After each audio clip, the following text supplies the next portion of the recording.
Hey everyone, welcome back to the deep dive where we take all this information you have and we condense it down into something really useful. Today we're looking at something pretty cool actually, a U.S. Department of State contract opportunity. It's called the Global Advisory IDIQ. And this is not your average contract, folks. This is a chance to use your expertise, your company's expertise, to make a real difference in global peace and security. Yeah, it's a huge opportunity for companies to step up and be a part of something bigger than themselves. Exactly, and that's what we're going to be talking about today. Yeah. What this opportunity really means, what kind of companies should be looking into it, and yeah, how to approach it. And we'll even be discussing how services like Proposal Helper can give you an edge in winning the contract. Right, because it's one thing to have the expertise, but it's another to actually get your foot in the door and win that bid. So let's start by unpacking the Global Advisory IDIQ itself. We've got a synopsis here, and basically the Department of State, certain bureaus that are very focused on global peace and security are looking for some subject matter experts. SMEs is what they call them. And these experts would be advising and mentoring officials in other countries. And the work is primarily focused on sub-Saharan Africa. So the goal is to help partner nations in that region become more self-sufficient when it comes to security. And ultimately that reduces humanitarian crises, terrorism, and it creates a safer world for everyone. It's like a proactive approach. It's not just reacting to problems, it's getting ahead of them. And that's really what stood out to me. This is a $250 million program over 5 years, so it's a significant investment from the Department of State. But the thing that really blows my mind is the range of expertise they need for this. We're talking everything from cybersecurity to maritime security to counterterrorism to supporting women in leadership positions within their defense sectors. I mean, the list goes on and on. Yeah, it's a pretty extensive list of core areas, as they call them. I mean, just imagine you could be advising a nation on their cybersecurity strategy to combat emerging threats, or working on maritime security programs to protect vital shipping lanes. There's so many opportunities to make a real impact in a variety of fields. Okay, so this all sounds amazing. But let's be practical for a second. What kind of companies should really be considering going after this opportunity?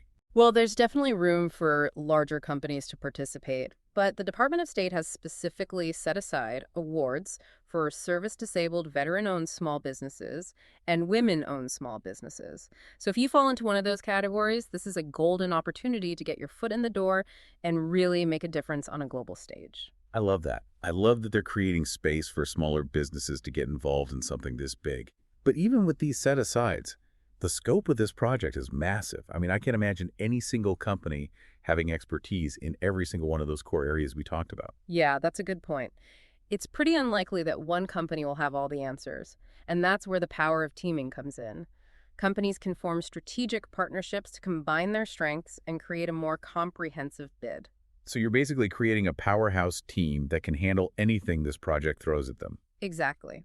And it's particularly beneficial for smaller businesses who might not have the capacity to tackle such a large-scale project on their own. So they can leverage each other's expertise and increase their chances of actually winning the contract. Right. For example, I've seen cybersecurity firms teaming up with organizations that specialize in logistics for similar projects in the past, and by combining their niche expertise, they were able to secure a contract that neither of them could have won individually. That's a great example. Okay, so teaming sounds like a really smart move. But let's be honest, government contracting can be a pretty daunting process, especially if you're new to it. All the jargon, the paperwork can feel really overwhelming. Yeah, it can be a lot to navigate. That's where services like Proposal Helper come in. They can really make a difference by helping you identify and track relevant opportunities like this Global Advisory IDIQ. So they do the heavy lifting of sorting through all those government websites and announcements, and they filter it down to what's relevant to you. Exactly. They save you a ton of time and effort. That's huge, because staying on top of all that stuff can be a full-time job in itself. And Proposal Helper goes beyond just finding opportunities. They also offer templates, compliance guidance, best practices.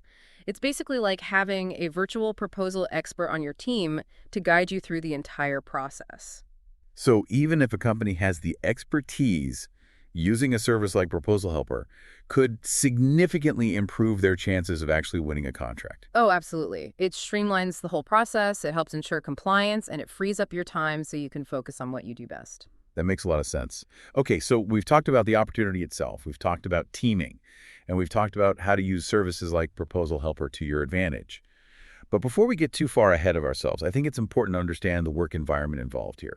We're talking about going overseas, potentially to some challenging locations. So what qualities do you think are essential for individuals who are going to be working on these projects? That's a really important point. You definitely need more than just technical skills. Adaptability, cultural sensitivity, and a deep understanding of the local context are absolutely crucial. So it's not just about going in and imposing solutions. It's about building relationships, fostering trust, and collaborating with partner nation officials. Exactly. These projects are about empowering those nations to create their own sustainable strategies for peace and security. So it's as much about diplomacy as it is about expertise. Right. It's about working side by side, sharing knowledge, and ultimately leaving a lasting positive impact. It sounds like a really rewarding experience, both professionally and personally. Absolutely. Okay, well, this has been incredibly insightful so far, but we're just getting started. In part two, we're going to dive even deeper into the specifics of the Global Advisory IDIQ and really break down what companies need to know to be successful. Sounds good. Stay tuned, folks. We'll be right back. So before the break, we were talking about the personal qualities, what it takes to actually be successful on a project like this Global Advisory IDIQ. Yeah, the importance of cultural sensitivity and that kind of thing. Exactly. But let's shift gears a little bit and take a closer look at the opportunity itself. Okay, yeah, I'm particularly interested in understanding what the Department of State is actually looking for in a proposal. What are some of the key things that companies should really focus on? Well, the first and most important thing is that they're going to be looking for a clear demonstration of expertise in those chosen core areas. They want to see relevant experience, past performance on similar projects, the qualifications of your team. So it's not enough to just say, hey, we're good at cybersecurity. You actually need to prove it. Right. You got to Yeah. back it up. You need to have concrete examples, a strong track record, that kind of thing. Show me the receipts, as they say. Now, we talked about teaming earlier. What are some specific strategies that companies can use to find the right partners and really build a successful team for this? Well, networking is key. Attending industry events, connecting with other companies in your field. There are also a lot of online platforms now that facilitate these kinds of teaming arrangements. Oh, that's interesting. Yeah. I imagine that services like ProposalHelper probably have resources for teaming as well. Absolutely. A lot of these services have databases of companies and individuals with specific expertise, so it makes it much easier to find potential partners who can fill those gaps in your capabilities. That's really helpful. So, okay, let's say you've identified some potential partners. Yeah. What are some best practices for actually building a strong and cohesive team from there? Communication is key. You need to establish a shared vision early on. Everyone needs to understand their roles, their responsibilities, and having a solid communication plan in place is crucial.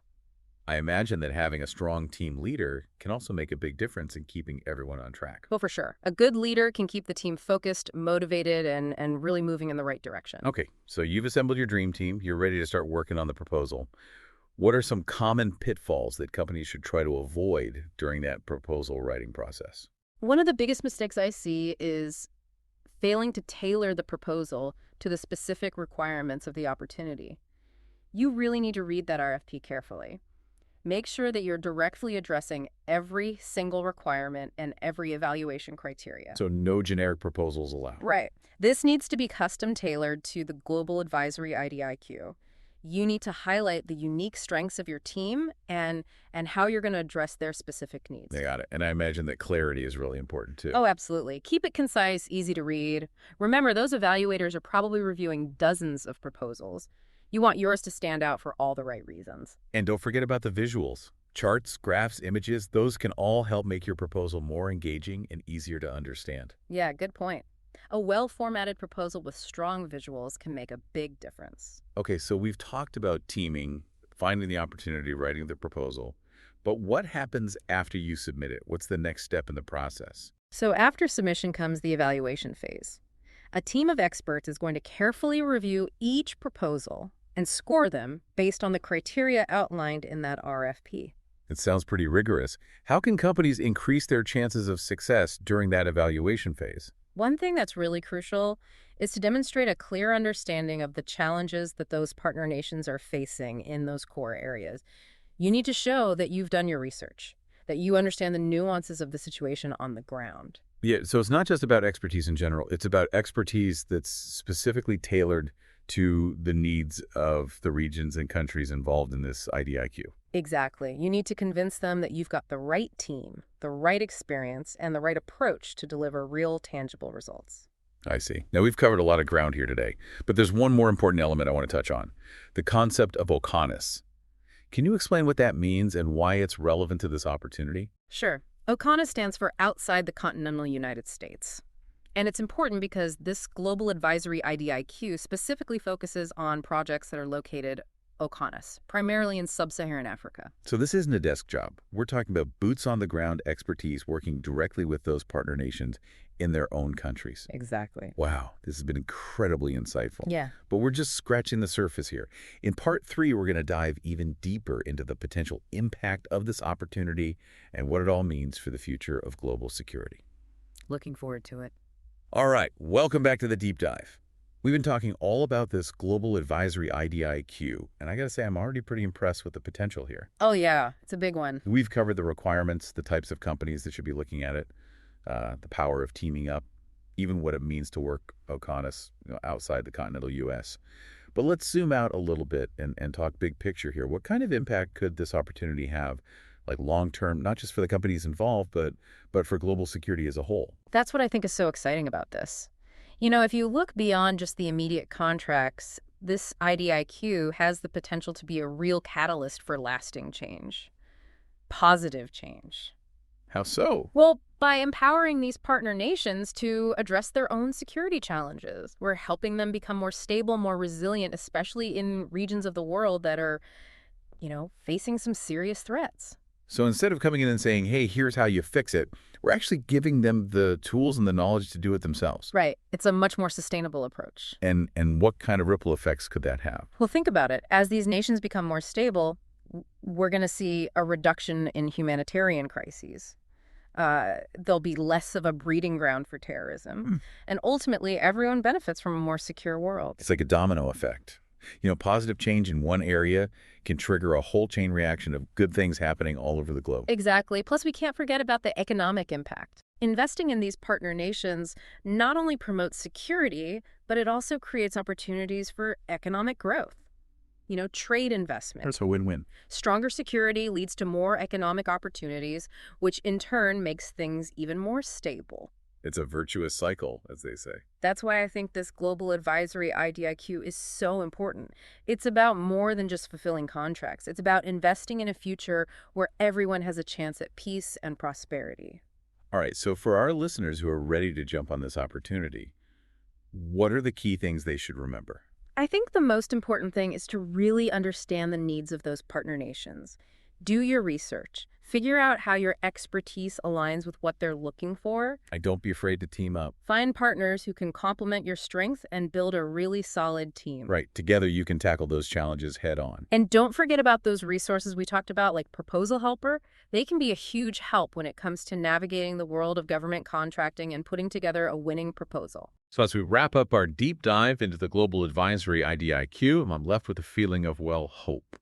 This opportunity is a chance for companies to really step up and make a difference. It's about using your expertise for something bigger than yourself, contributing to a world that's more peaceful, more stable, more prosperous.